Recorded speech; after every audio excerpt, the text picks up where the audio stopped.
With inflation roaring and home prices soaring in the US, there are real concerns about the formation of a housing bubble. Are the high prices of homes justified? Is it sustainable to keep climbing up like this? Or is this a housing bubble that is going to pop just like the one in the mid-2000s? My name is Grayce and welcome back to another episode of RE News, where we bring you the latest insights from the real estate market.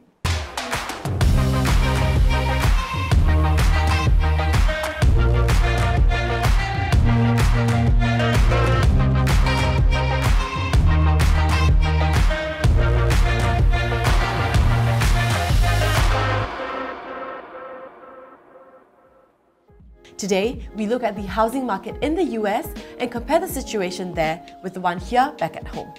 A bubble forms when the rise in the housing prices are not supported by the rental and income level. This could be driven by FOMO, fear of missing out buying behavior, which can be catastrophic if done on a huge scale. Government intervention would be needed if the early signs of a housing bubble are in motion. Let's take a look at the US housing bubble. Inflation in the US is more of a horror story than it is in Singapore, not to mention how their real estate market has grown over the past 3 years. While real estate investments might be a good hedge against inflation, it is not immune to the formation of a bubble.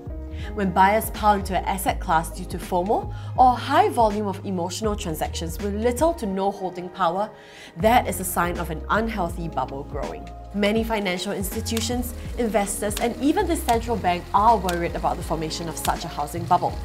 The previous housing bubble of 2006 and the subprime mortgage crisis that caused the global financial crisis in 2008 was arguably a traumatic experience for the whole economic system. The market has evolved since then. Financial institutions have put in place many safeguards to make sure that home buyers are not over-leveraged with no collaterals. The Federal Reserve Bank of Dallas, which covers the 11th Federal Reserve District, is actively monitoring the growth of the housing market.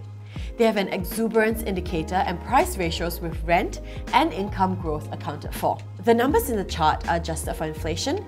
Here's a look at some of their charts. The real house price index has risen above 115% as of end March 2022. In January the same year, the year-on-year growth for the housing market in the US was 11.2%. This double-digit growth is considered abnormal.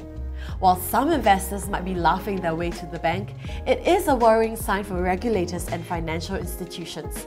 The current home prices have risen above the previous high of 2006, which indicates that the start of a housing bubble might be in motion.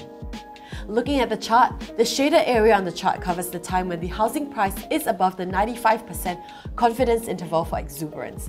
Evidently, 2020 has marked the beginning of a new period of exuberance. Rent is an important metric to look at in relation to the growth in housing prices. Why is this so? If there's low rental demand, it means that the investors would have trouble having rental income to support mortgage payments. If housing prices stretch far beyond rental demand, investors might be biting off more than they can chew. The investment might not be sustainable unless they are staying in the property themselves and have sufficient income to support the mortgage without the extra rental income. In this chart, housing prices since 2021 have deviated from the fundamentals of the price-to-rent ratio. If the gap continues to grow, it signals an increase in the risk of a housing bubble.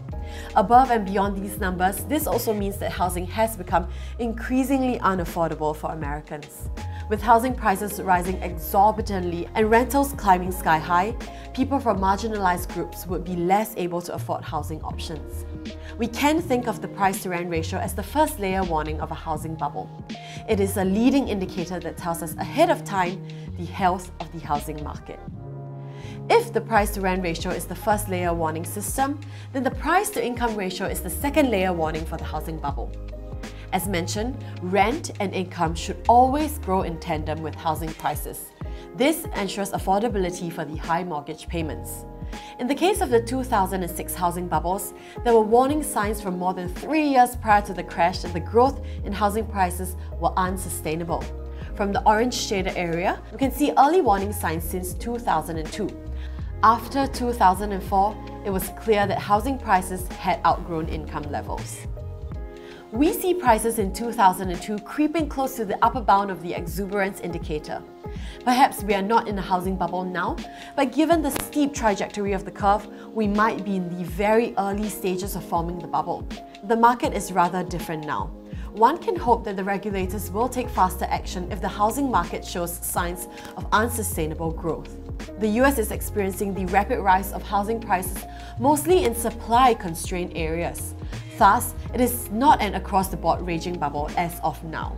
So, is there a housing bubble forming in Singapore? For us, we can take comfort that regulators in Singapore take swift action to prevent the real estate market from exuberant growth. The recent cooling measures in December 2021 is a good example.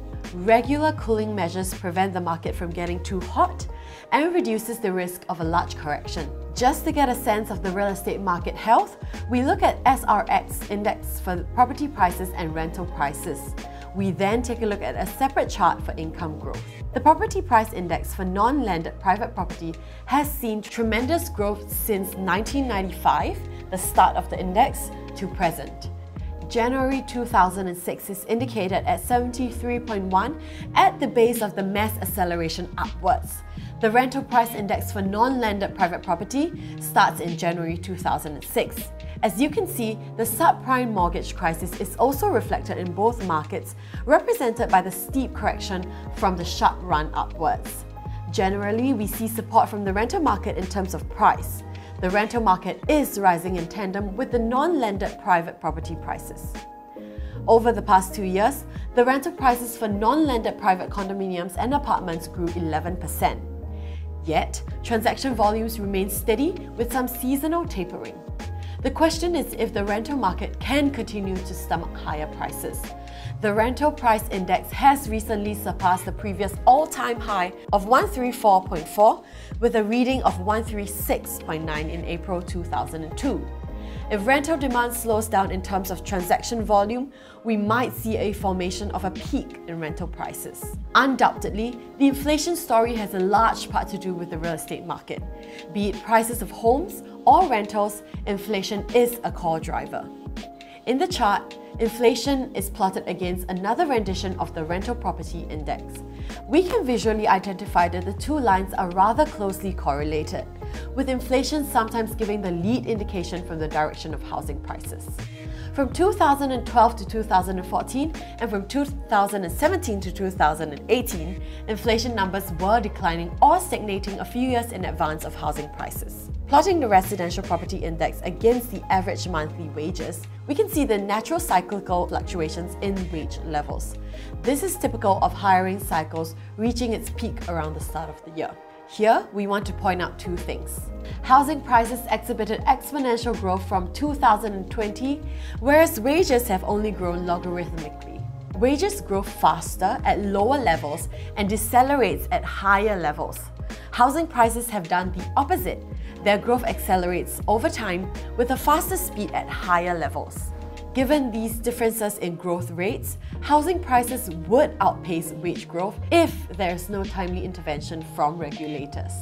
We have taken a look at property prices, rental prices, wages, and inflation charts. While it is not as accurate a comparison when compared to price to rent and price to income ratios, we use a very crude approach to approximate the relationships.